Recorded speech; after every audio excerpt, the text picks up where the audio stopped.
Hi everyone, so I'm just doing a test of this camera at 2.7K.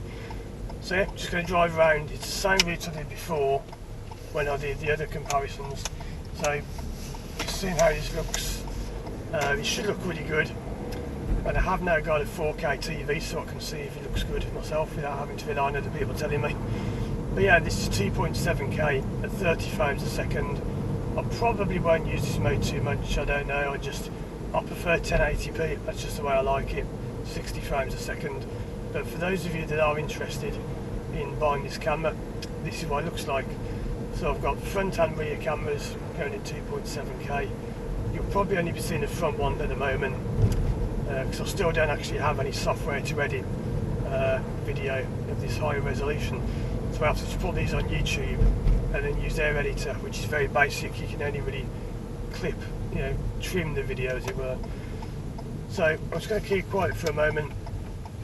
For those of you that are interested in buying this camera, I want to see how it looks at 2.7K. This is how it looks and this is how it sounds. So yeah, that's all for now. Thanks for watching and I'll see you again soon for more videos.